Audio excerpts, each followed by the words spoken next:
Ah, the 70s. I remember them like I was born in 1987.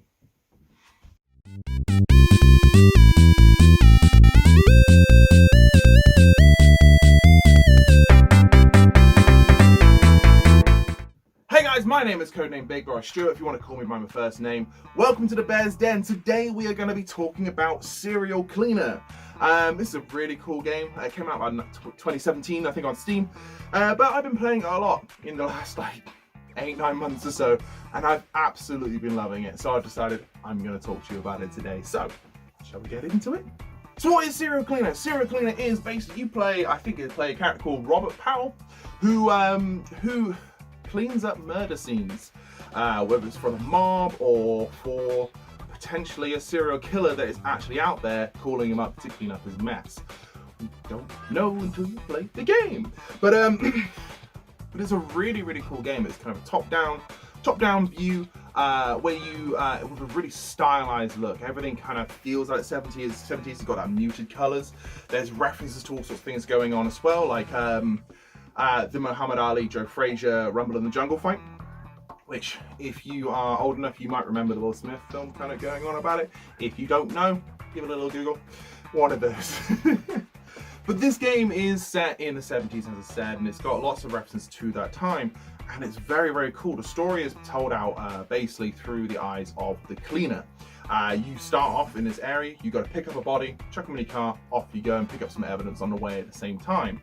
And that's pretty much it. You're top down, you've got guards placed about, you get cameras, you got sight cones so you can see roughly where they can see you, you got places to hide, you got places to dump the bodies, you got blood to clean up, and how you clean that up is with a Hoover, which is, I find quite funny, to be honest, but obviously in real life it's not going to be that way because it's way messier, and in the 70s I don't think there was Hoovers that could suck up liquid.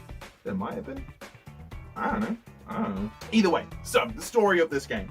You play Robert Powell, as I said, and he's staying with his mum, he's looking after his mum, but he's also got himself into trouble with the mob. Either he's got himself into gambling issues, which he kind of talks about throughout the thing when he's betting on, I think he bet on Joe Frazier when Ali won the fight. Spoilers for a 40-plus-year-old fight, I guess. So he's now like an expert in his field at cleaning up crime scenes. These crime scenes that can be absolutely horrendous and kind of blood everywhere and bodies everywhere, loads of evidence left behind, and you've just got to go in and sneak in whilst police are always there. They're always there. There's always someone, and you've got to clean up the site as quickly as you can, as efficiently as you can, and well, not get caught. There's some really, really cool mechanics in this game. So you obviously have like a detective mode, which is the cleaner sense is what it's called in it, where it goes black and white and tells you key points in the area. So it tells you where your drop points are, it tells you how many bodies are left. Also tells you how much blood is left that you need to clean up. For the most part, you need to clean up like 50 to 85% of the blood. You don't need to clean it all up. I do because I just kind of want to. I really like it. You know, it's just just can't help myself. I really, really enjoy this game, and I really got to complete it 100%. And you do this and you sneak around, and as you walk around, you've got like a sound bar that kind of blips around you. And obviously you get too close to a character, so you're sneaking up behind a police officer, and you get too close, he's going to hear you, he's going to turn around, he's going to capture you. You know, so kind of the best idea is to map out where you go and see what's there, and work out the best routes to get there, and work out enemy patterns and everything else. That's kind of the whole game. You've got to work out enemy patterns and get your objectives done. And this game, honestly, it just does it so perfectly. Yeah, it's the epitome of the game that is, oh, just one more go. I almost had it, just one more go. Almost had it, just one more go. Oh my god, I'm so frustrated. I'm gonna throw my controller at the TV. Just one more go. And it just goes on like that. It makes you absolutely mad in this game. I was playing it yesterday, just yesterday, and I was screaming at the screen because I was infuriated. I kept on messing up, and I messed up mainly because it was my fault, but there was a slight issue that kept on causing it. Sometimes the cleaner's navigation doesn't quite work. He gets caught on corners and stuff,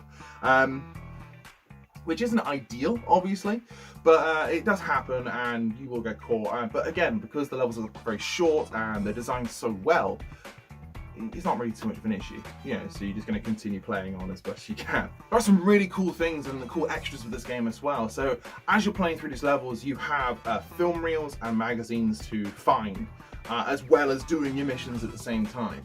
A film reel will unlock a bonus level that is based on a film from the 1970s. The very first one is based on Enter the Dragon, so I think it's just called Enter the Cleaner.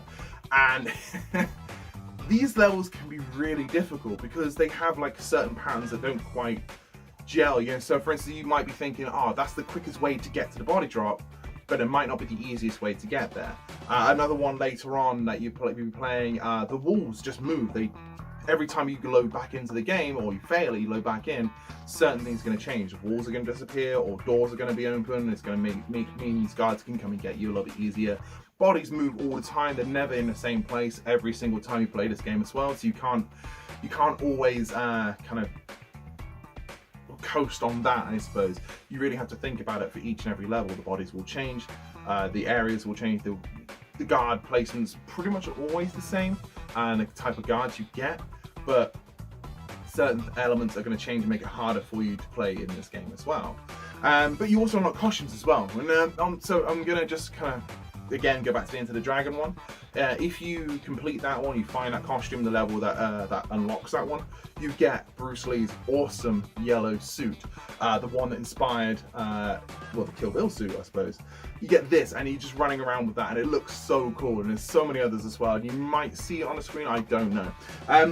Just depends on what I captured, I suppose. And then there's loads of extras as well. So one really cool thing that happens in this game is, depending on the time of day you're playing it, say it's 10 in the morning and it's light outside, you're going to have an easier time playing this game than you are at 10 in the evening when it's dark outside, because the game will change accordingly. If it's light outside, it's going to be light in the game. Dark outside, it's going to be dark in the game. But when it's dark, everything is harder. Your footsteps make louder noises.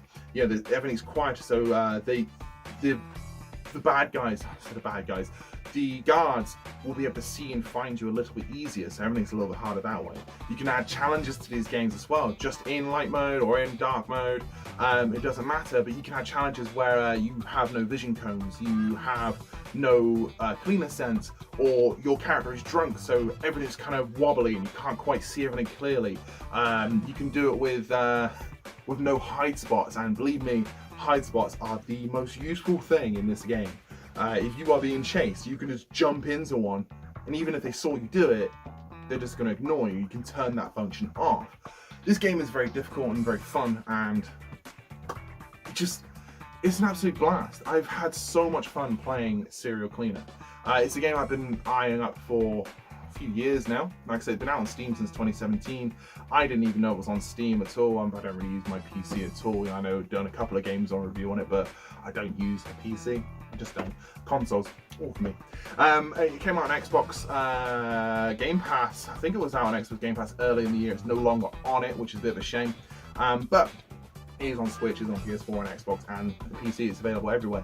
It's just such a good game, and the visual style of it is very cool. These muted colors, the artwork, you know, just kind of reminds you of the 70s. The fact your main dude has the big old handlebar mustache, the aviators, and the bouffant hair, and his station wagon car as well. It's very cool. It's just such a good game.